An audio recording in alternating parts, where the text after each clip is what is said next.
सरदार वल्लभ भाई पटेल भारत के लौह पुरुष, भारत की आजादी और एकीकरण की लड़ाई में एक बहुत बड़े नेता थे।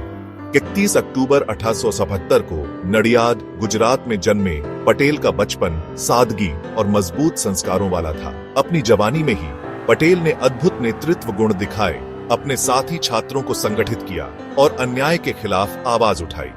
पटेल ने कानून की पढ़ाई की, अपनी पढ़ाई पूरी करने के लिए इंग्लैंड गए। भारत लौटने पर उन्होंने अहमदाबाद में एक सफल वकालत शुरू की, लेकिन 1917 में महात्मा गांधी से मिलने के बाद उन्होंने खुद को आजादी की लड़ाई के लिए समर्पित कर दिया। पटेल के संगठन कौशल और व्यावहारिक दृष्टिकोण ने उन्हें कांग्रेस पार्टी में जल्दी ही पहचान दिलाई। असहयोग और सविनय अवज्ञा आंदोलन के दौरान जनता को संगठित करने में महत्वपूर्ण भूमिका निभाई।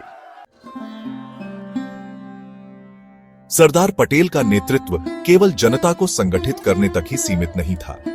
भारतीय राष्ट्रीय कांग्रेस की रणनीतियों और नीतियों को आकार देने में उनका महत्वपूर्ण योगदान था। महात्मा गांधी के साथ पटेल के घनिष्ठ संबंध उनके अलग अलग दृष्टिकोणों के बावजूद आजादी के आंदोलन का मार्गदर्शन करने में महत्वपूर्ण थे।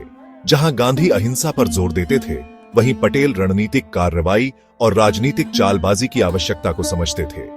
उन्होंने ब्रिटिश अधिकारियों के साथ बातचीत करने में महत्वपूर्ण भूमिका निभाई, अक्सर भारत के लिए रियायतें हासिल करने के लिए कड़ा रुख अपनाया।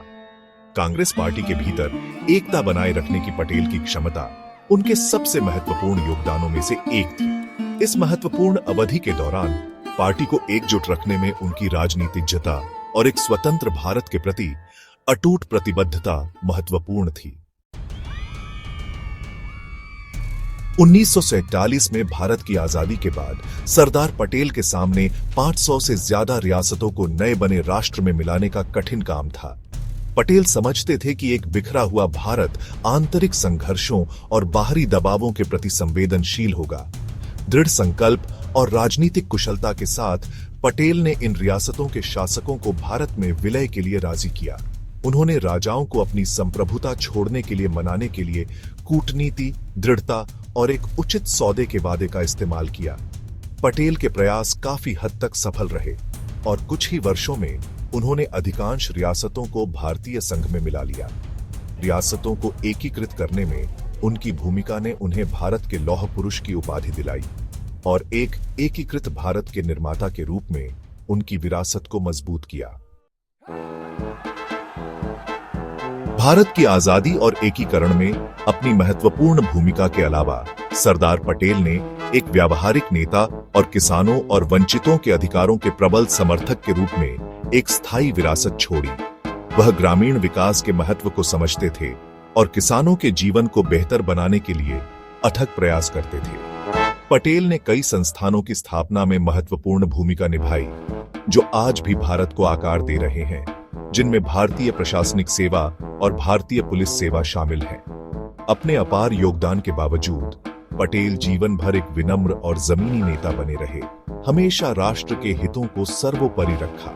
ईमानदारी के प्रति उनकी अटूट प्रतिबद्धता और आम भारतीयों के जीवन को ऊपर उठाने के उनके अथक प्रयास नेताओं की पीढ़ियों को प्रेरित करते रहेंगे।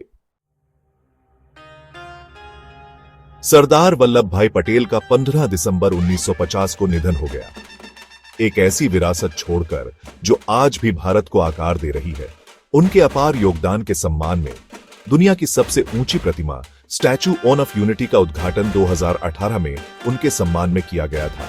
188 मीटर ऊंची गुजरात में यह विशाल प्रतिमा राष्ट्रीय एकता के प्रति पटेल की अटूट प्रतिबद्धता और उनके अदम्य साहस की निरंतर याद दिलाती है। सरदार पटेल की विरासत लाखों भारतीयों को प्रेरित करती रहती है और आशा, एकता और प्रगति की किरण के रूप में कार्य करती है। जैसे जैसे भारत एक राष्ट्र के रूप में अपनी यात्रा जारी रखता है, पटेल के आदर्श आज भी उतने ही प्रासंगिक हैं जितने उनके जीवन काल में थे। हमें एकता, ईमानदारी और निस्वार्थ सेवा के महत्व की याद दिलाते हैं।